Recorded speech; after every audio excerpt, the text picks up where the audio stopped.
Thank you.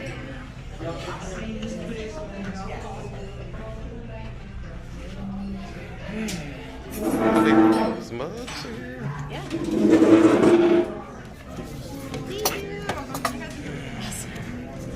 You're gonna love this place. Am I? Yes, you are. The first time I went was in Oklahoma. It's off of the John Kilpatrick Turnpike. There's like a Walmart there. It's like a little shopping center.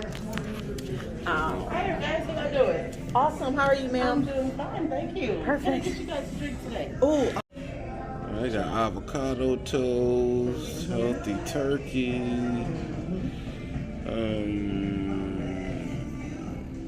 power wrap.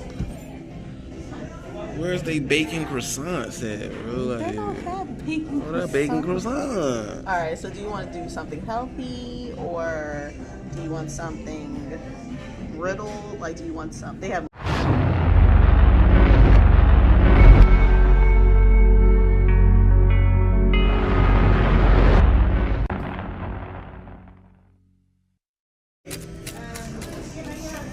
And this is the morning meditation. That's pretty. And this is supposed to be good. Yes, I mean, usually if you have if you do like lemon water, warm lemon water in the morning, this will get you going. But this is great as far as for us to get our good minerals and vitamins and all that in one fell swoop. So to have this in the morning. Why are you sliding that one to me?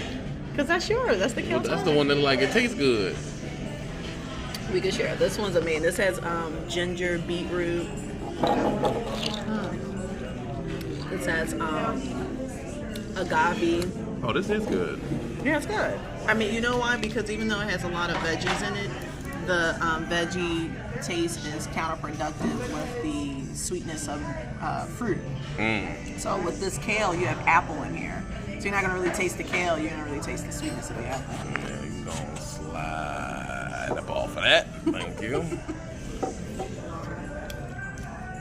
I knew you would have had a better one. You are so wrong. You're just a bad person, bro. No, just take it, bro. Just take it. We just know the true story behind the whole situation, because that's how you do.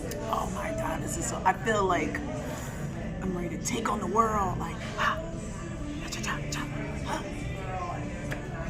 I got pictures of all of that. So if you find anything embarrassing on Instagram, don't feel bad.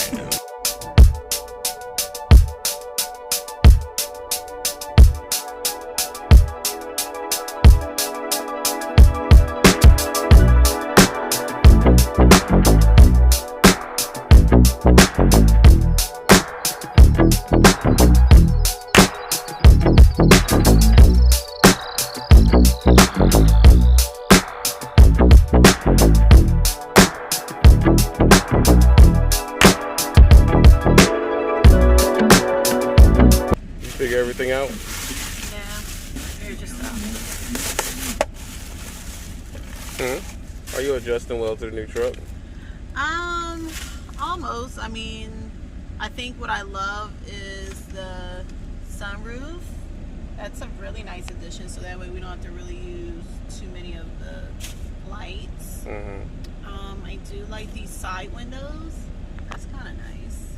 Right, like look. Alright, cool. That is dope.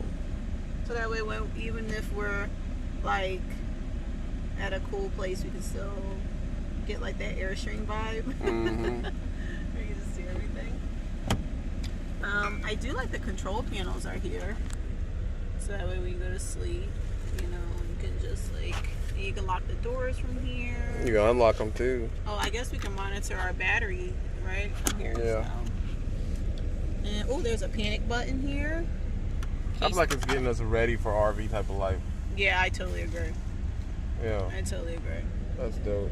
Yeah, I want to do a video of just how to organize this, because the configuration of the truck Way different than the Peterbilt. is way different from the Peterbilt. I mean, it has a lot of storage. Like, there's a lot of cubby holes. Like, But it's not all American big. yeah, no, it's quite tiny. I guess it's quite European. Yeah, but they really really applied to give you space. Like, people are really you're not even paying attention to how much cubby space this is. This stuff can Yeah. go in here. Yeah. So Now, I personally wouldn't put them here because this is where stuff goes to die. You'll forget it's there. Well, But I it's- think if you look at it as like, let's just say there's something that you like to do before you went to bed, right? So maybe there's a book that you like to read, or maybe for like ladies, we like to keep hand creams. Men probably, you could put your headphones up there. Just things that you use every day, and you just know that that's your designated space to use it. So like back here, like, if we were like in the van, I'd keep the shoddy up here. Get the snub nose. Yeah, so I'll the keep sawed that up off. there, and then like maybe over there, like maybe like lavender oils to help me sleep, and my eye mask and things like that. So you're a mixture of like The Walking Dead and Martha Stewart, like at the same time. How can you be both? because duality is very important in people's life, and they need to accept both,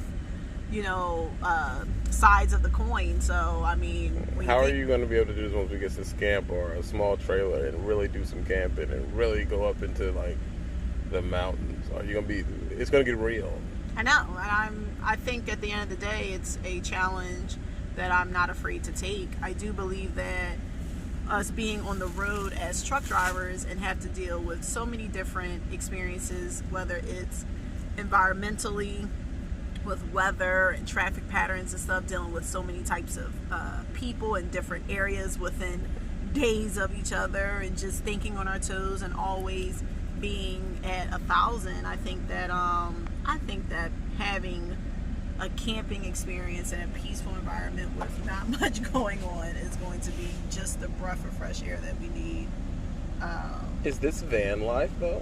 Do you think this is real van life, or can they be like, this isn't van life?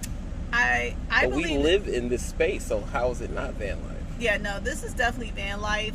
In fact, it's a little bit, I will say it's more extreme because we don't necessarily have cooking materials inside the van, inside the truck. So we have to buy those things separately. Whereas usually scamp trailers, different. They come with that. They come with those things. Sinks, so, piping. yeah, so we don't have that. So We don't got running water. We're quite extreme. We actually got you guys beat. But that's because the truck is not necessarily designed For you to live to in live it. in it. Yeah, but You're supposed to kind of just be spending the night and going home. yeah, but the unfortunate thing is, if you want to make money, you're going to have to. You're pretty gonna much live in the this truck. So, that's the. Because the van life people, one thing that's confusing about me, you're van life, but you're just not making no money. Like, I don't understand that portion of it. Because I'm not going to act like making money is evil. I like to make money. Yeah. So, all the van life people, wouldn't they just be truckers? Well, no, because van life is going to spearhead the idea of being free, right? So you're able to go where you please. Even us truckers, this is an occupation. That's why I don't get the lifestyle portion of when people say, oh, trucking is a lifestyle. No, it's an occupation that makes you have to make a choice as to what type of lifestyle you're going to have, because trucking is sacrificial. Like, you're going to have to make a sacrifice. Either it's going to be your time, your health, or your mental stability. So as far as with van life is saying, hey, listen, you can go to these places. No one's telling you to go. This is on your own fruition. Like, you're able to explore at your leisure. You don't have to leave. That's true, but if they were on the load board, they could do that. They could literally book loads to where they wanted to go. Yeah, but the thing is, you always have the trailer. See, the thing is that once we have the trailer, unless you're like an owner-op where you don't care, you have someone else's property at all times. So True. It's like, at what point, you can only go but so far as a trucker into the van life, where the van life people have the option of technically just going to do a couple of loads and then they leave. So I think a van life person would acclimate a lot better to trucking, but a trucker, it's going to be hard for them to acclimate to van life because they're used to having something to do. Yeah. I think it's the productivity level. Truckers are extremely productive, and a lot of the van life I see, I would go crazy just sitting there doing nothing. I cannot sit and do nothing. I can't do that. Well, that's why you have to have I will plunge into depression very quickly. You would have to have, like, when I first started trucking, the first thing I noticed was, wow, I'm actually detached from social media. Like, I can't do normal both. wants. Yeah, because I was so busy trying to understand the job and understand what comes with it and be aware and alert. So I think that was the first thing. The second thing that I noticed was I didn't want to necessarily go back to negativity. I didn't realize how far away I was when I started trucking, with negativity being so far away. So I think, like I said, with van life, you can leave.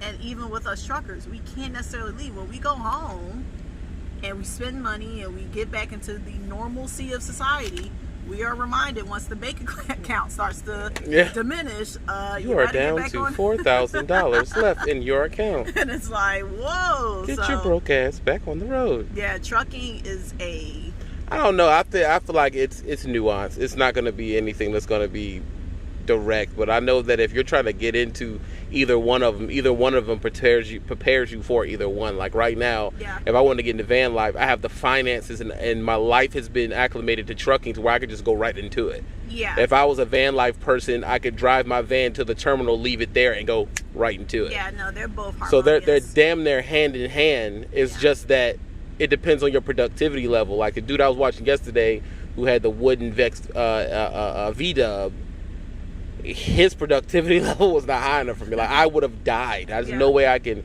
I mean, I commend him for like being smiggity and then living his life like that. But me, oh no, I have to wake up with an agenda every single day. I think trucking has allowed it to be a beautiful inception of a thought for anyone that used trucking to get out of their environment in the first place. If you use trucking as a first step for you to just take the first step to financial freedom, take the first step to go into a career that allows you to see so many different places and so many different things in a short amount of time, then van life will definitely be something that will probably interest you, because it's like the next step, right? It's like you're going to be going to places, experiencing new things, new people, new environments, and hopefully you'll be able to take the hustle from trucking and apply it to something. Because the sloth part of van life, I don't agree with that.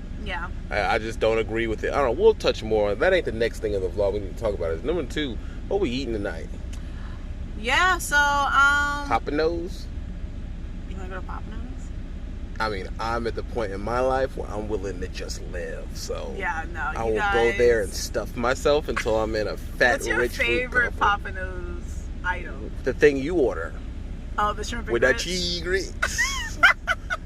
Like a little fat kid in line. Don't get cheese grits. Don't get cheese grits. Don't get cheese grits today. The first time I had Papanos and I ordered the shrimp and grits, it's with the Creole sauce, and it has like a sauteed spinach on top with the cheese grits.